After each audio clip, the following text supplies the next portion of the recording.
बद्रीनाथ के निकट माणा गांव के नीचे सरस्वती घाट पर इस वक्त हम मौजूद हैं। यहाँ पर पुष्कर कुंभ चल रहा है।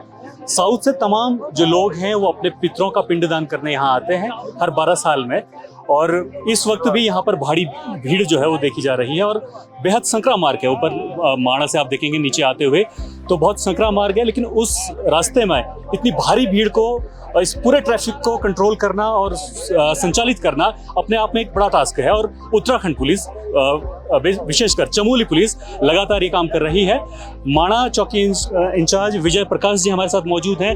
किस तरह की यहाँ पे व्यवस्थाएं हैं और कैसे आप इस पूरे ट्रैफिक को कंट्रोल कर रहे हैं?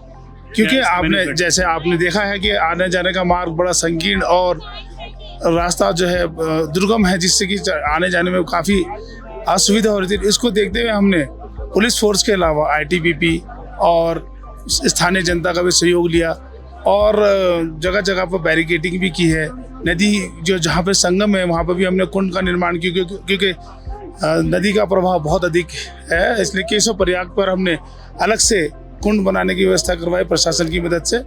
और इस प्रकार जो है अभी लगभग 2 दिन ही शेष रह गए। 14 तारीख से ये पुष्कर कुंभ मेला चल रहा है, जिसमें दक्षिण भारत से कई लोग आ रहे हैं और उत्तराखंड पुलिस का बड़ा सराहना कर रहे हैं, क्योंकि यहाँ पे स्थान भी नहीं उस तरीके से नहीं था और पुलिस प्रशासन जो है पूरे मुस्तैदी से उनकी सुरक्षा में लगा है और किसी भी प्रकार की कोई उठाईगिरी की भी समस्या यहाँ नहीं है, क्योंकि पुलिस की पर्याप्त मात्रा में हमारे पास है उपलब्ध यहाँ पे। अब हम देखते हैं कि क्योंकि यात्रा चल रही है और इस दौरान लगातार जो वीआईपी मूवमेंट है वो होता है, जो यात्री हैं बड़ी दूर दूर से यहाँ पे आते हैं। इस बीच पुलिस के पास एक बड़ा टास्क होता है, दोनों वीआईपी व्यवस्था को संभालना और यात्रियों की व्यवस्था को संभालना। जो हम देख रहे हैं, जो हमने पूरे रास्ते सफ़र में देखा, बेहद अच्छे तरीके से कहीं ना कहीं पुलिस इस मैनेजमेंट को कर रही है।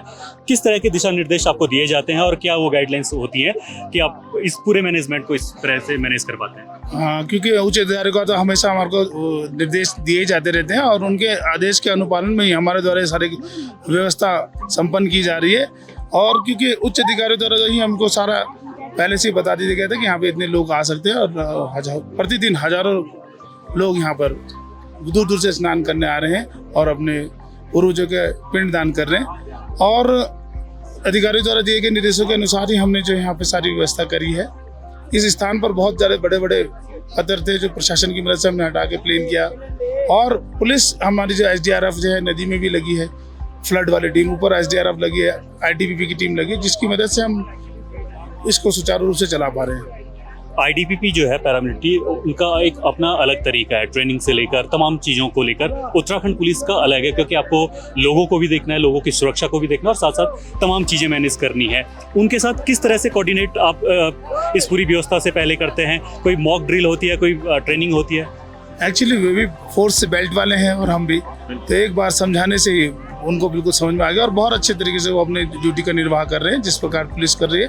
तो उनका भी हमारे को बहुत सहयोग है और कोई ऐसा अलग उनका ड्यूटी स्ट्रक्चर नहीं, क्योंकि वेपन के साथ ड्यूटी नहीं करनी है, सिंपल जैसे हम लोग कर रहे हैं ड्यूटी, वो भी बिल्कुल अब बहुत अच्छा सहयोग कर रहे हैं हमारा। यहाँ आने वाले यात्रियों के लिए आप क्या एक सलाह या संदेश देना चाहेंगे? मेरा यहाँ आने वाले यात्रियों से सही यह रहेगा कि वो अब जिनका बीपी या शुगर है वो कम से कम आने का प्रयास करें इस स्थान पर, क्योंकि थोड़ा सा ऑक्सीजन लेवल कम रहता है। कई लोगों को समस्या हो रही है, जिनको हम लेके अस्पताल ले जाना पड़ता है। और बस यही, बाकी अपने सुरक्षित चले, अपने सामान का खुद स्वयं भी ध्यान रखें। पुलिस तो रख ही रही है, वैसे अभी तक यहाँ को भगवान की दया से और पुलिस की दृष्टि के कारण कोई ऐसी अप्रिय घटना नहीं हुई जिसमें किसी का सामान गया हो। बस मेरा उन सभी लोगों से अनुरोध है कि जो आए अपना सामान का ध्यान रखें और अपने स्वास्थ्य का ध्यान रखते हुए यहाँ आए कि कोई जिसकी कोई समस्या हो, ब्लड प्रेशर और शुगर जैसी समस्या हो, उनको इस स्थान पर आने से अवॉइड करना चाहिए। ये पूरे ट्रैफिक मैनेजमेंट को लेकर कुछ संदेश देना चाहेंगे कि आप पंक्तिबद्ध आएं, क्या कुछ कहना कुछ? हाँ, क्योंकि ये बहुत ज़्यादा संकरा मार्ग है, इसलिए हम लोगों ने जहाँ पे ज़्यादा अत्यधिक संकरा है वहाँ पे हम पहले होल्ड कर देते हैं आने वालों को और फिर जाने वालों को ऊपर भेजते हैं। इसी प्रकार फिर नीचे को होल्ड कर देते हैं और फिर ऊपर जाने वाले को छोड़ा जाता है। ये हमारा SOP चल रही है इसमें, तो उससे काफ़ी ज़्यादा सफलता मिली हमें और लोगों को यहाँ पहुँचाने में, क्योंकि हजारों लोग रोज पहुँच जा रहे हैं। मंदिर दर्शन का समय कितने बजे तक रहता है शाम को? क्योंकि आजकल भीड़ ज़्यादा है, लगभग 9:30 पौने 10 बजे तक लगातार दर्शन चल रहे हैं श्री बद्रीनाथ धाम में। इतने बजे तक चलता है। बहुत शुक्रिया विजय प्रकाश जी। तो ये थे चौकी इंचार्ज माणा विजय प्रकाश जी हमारे साथ, जिन्होंने तमाम व्यवस्थाओं को लेकर यहाँ पे जानकारी दी।